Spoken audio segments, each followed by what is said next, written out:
We have breaking news in the Carmelo Anthony case. It seems that the judge has denied his retrial request, and it is a breaking story right now. So let's get over into it and see what the judge actually had to say. So let's get over into that. Karmelo Anthony will now will not get a new trial after he was convicted of stabbing 17-year-old Austin Metcalf to death back in June.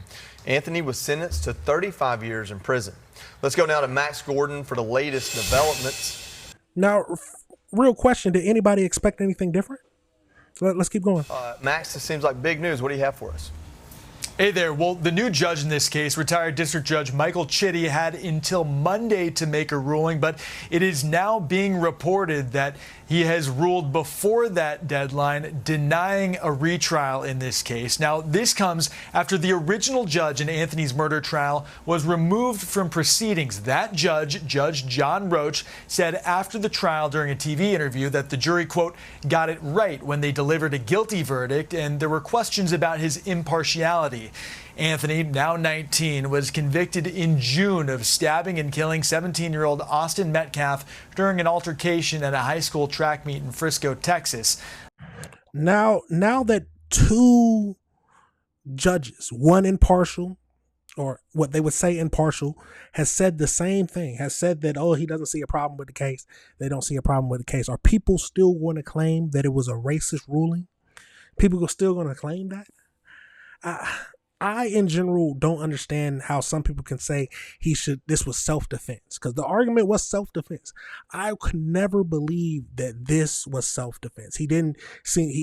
No evidence has shown that he was surrounded, that he couldn't leave, he was forced to fight. It doesn't seem that way. I've never seen any evidence that supports that. He could have left, and if anything, he could have swung at him and punched him in the mouth. So But let's get over into the actual ruling, because the judge emailed this in. He didn't actually give a direct ruling in the court. So let's get over into that. So we got the state of Texas versus Karmelo Anthony.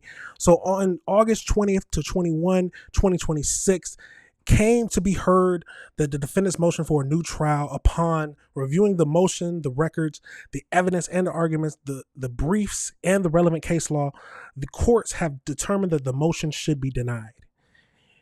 It is therefore considered, ordered, and adjudged by the courts that the motion for a new trial is denied.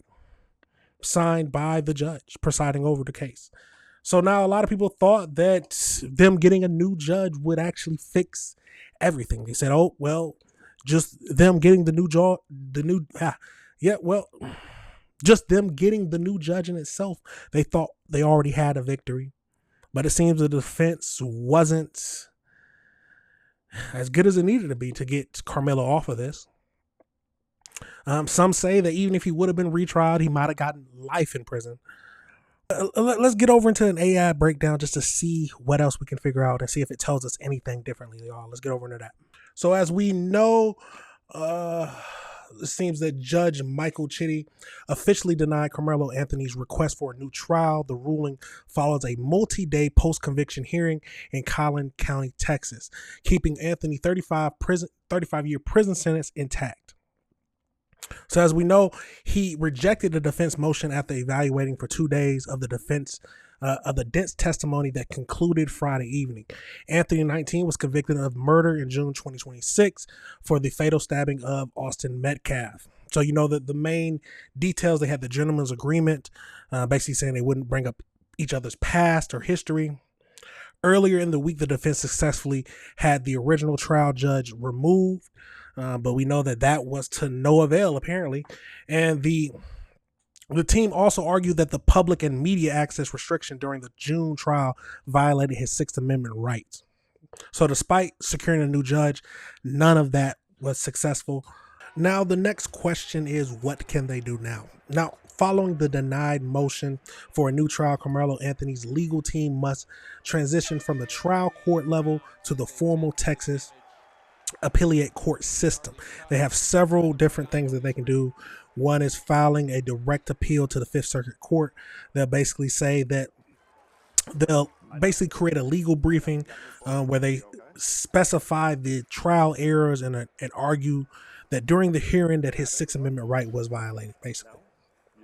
And then they can request a rehearing through something called in blanc reconsideration. I don't know how you say that, but which basically asks for a roster of judges on the specific court rather than a 3-judge panel to evaluate the case.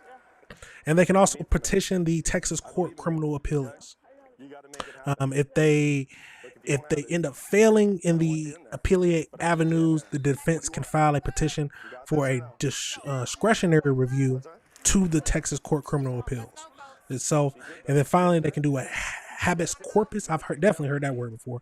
Basically, a separate appeal that the defense can pursue a post-conviction relief. This is typically used to introduce an entirely new point of evidence outside the original trial record. If they basically wanted to say if the counsel was ineffective in assisting him in counsel. But that is what they can do next. But would it work in the first place? Y'all let me know your thoughts. Is it worth going through all that again, or should he just accept his punishment, 35 years, getting out at 17 and a half? Should he just accept that and move on, or should they keep fighting this? Let me know your thoughts. Let me know if you disagree with anything I said. Peace.